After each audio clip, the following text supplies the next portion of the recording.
day's a day, a bad luck's always a coming my way.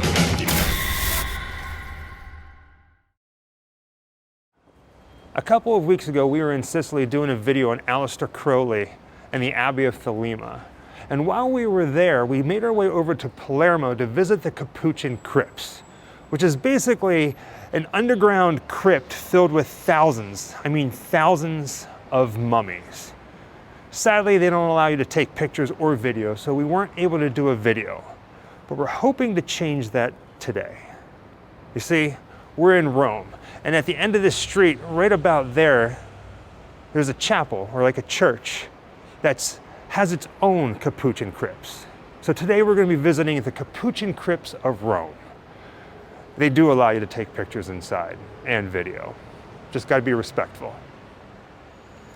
So basically what we're about to see is inside this chapel, inside this church, there's a museum. And at the end of the museum is a series of smaller chapels that are filled with human bones. Much smaller than the Capuchin Crypts in Palermo, but what makes these ones extra special is these small chapels filled with human bones. I think it's like 4,000 bones, like skeletons, right? It's a lot. Is that they're adhered to the wall in such beautiful yet macabre ways. Here's a shot of this place from across the street.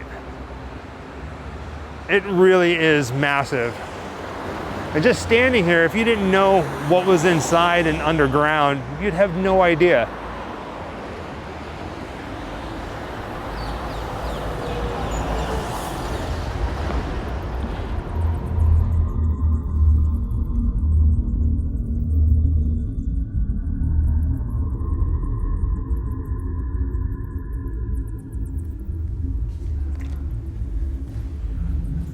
So in order to get to the crypts, you have to walk through the museum.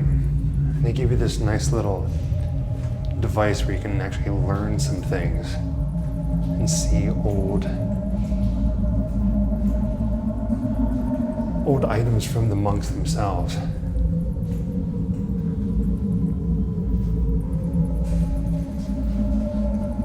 From here on out, there's going to be really no talking. We have to do a voiceover, complete silence.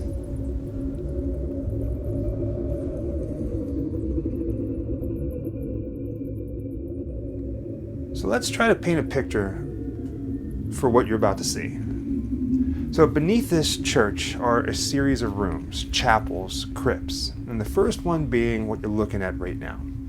It's known as the Crypt of the Three Skeletons. And of course there are thousands of bones, skeletal remains inside these crypts. But this one in particular has 3 juvenile skeletons, which is how it gets its name. And one of them is right here on the ceiling. It's believed to be a Barberini princess, where in one hand she's holding scales and in the other hand a sickle, and it's supposed to represent death and divine judgment. Now it's important to point out that the Capuchin monks, the friars, they were very adamant about creating something that didn't really scare people. They wanted to show people that there is beauty in death, that death is not something to be scared of. And this is what they created. And you know what? If you're seeing this for the first time, something like this for the first time, I get that it can horrify you. But trust me, it really is beautiful.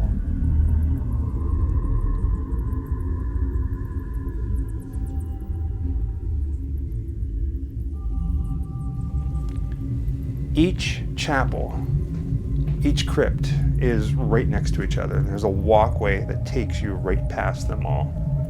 You can't actually walk into the chapels, into the crypts. You actually stand behind these wrought iron fences, but you get to see everything from here. I mean, you can basically reach out and touch them.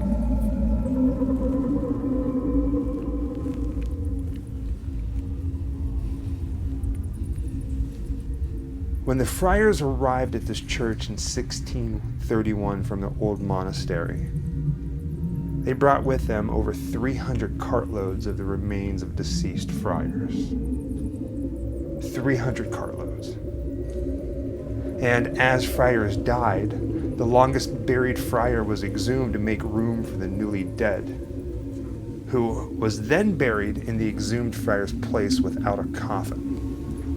The dug up bones were then added to the walls, which is what you're looking at right now. And it's interesting to note that bodies typically spent about 30 years decomposing in the soil before being exhumed and then put in these crypts, and then the cycle would just repeat itself. The crypt of the tibias and femurs. And yes, it's exactly what you think it is. I mean, just look at that back wall.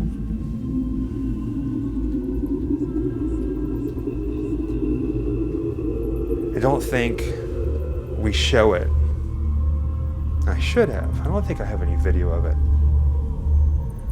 But you can see part of the ceiling here, like the archways of the ceiling.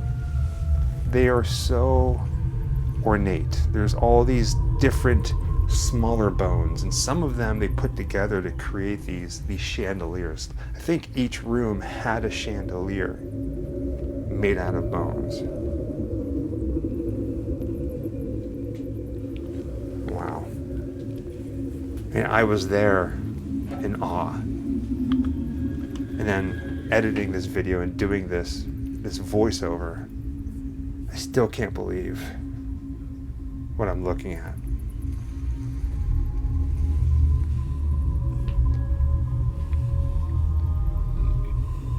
The Crypt of the Skulls, I think, is my favorite crypt of them all. And I think the reason for this is the skull, the symbolism of a skull, the imagery of a skull is something we can all relate to. We can look at it and we see a face looking right back at us. And I mean, I'm at a loss for words because of this room. The archways of skulls. The arches, and then you can see the ornate ceilings again.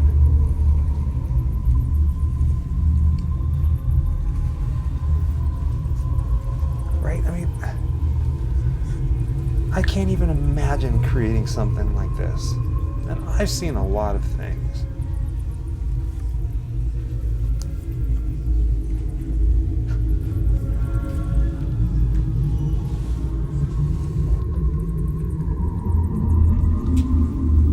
These figures in the monks' robes were haunting, as haunting can ever be.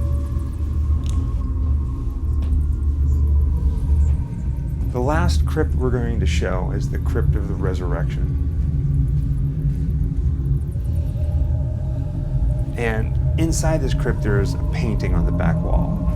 And it's a picture, a painting of Jesus raising Lazarus from the dead. And what I love about this, you see, like, surrounding the painting, like a picture frame, are all these bones and skulls from the rooms before, from the crypts before. So it's a little bit of everything coming together. And I've never seen anything like it.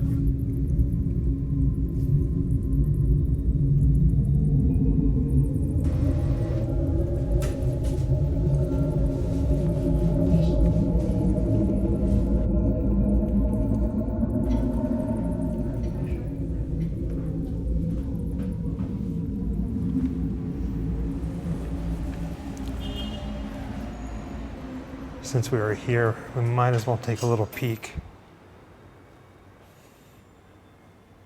at the church above the crypts.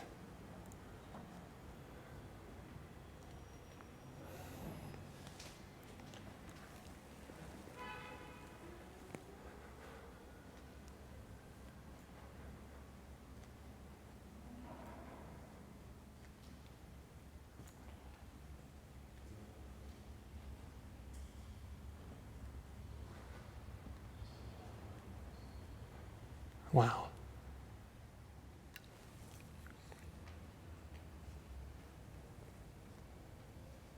This really is something else.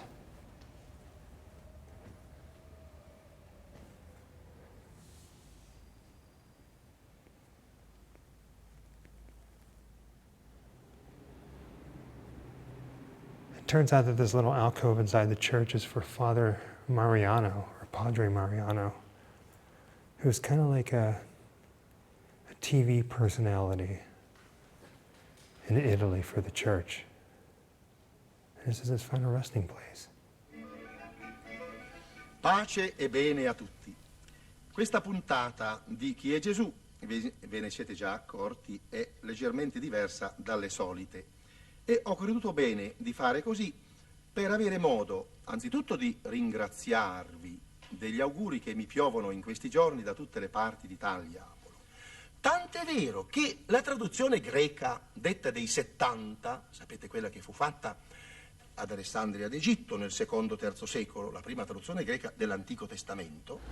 No matter how hard I try, I keep saying Capuchin, but I'm pretty sure it's Capuchin monks. Now the fun thing about this, here in Italy, we've already been to the Palermo Capuchin Crypts, and now we're at the Rome Capuchin Crypts. And even though these ones are smaller, I didn't feel like we were rushed. No? Right, this was a lot of fun. It was very beautiful.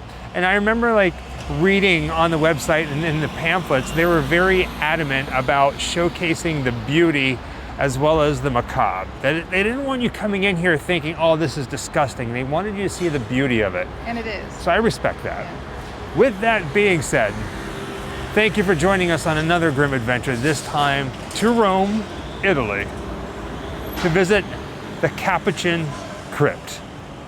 Happy Halloween. Wherever I come, bad luck is coming my way. Wherever I go, hard luck is there to stay. Good luck never stays a day. Bad luck's always coming my way.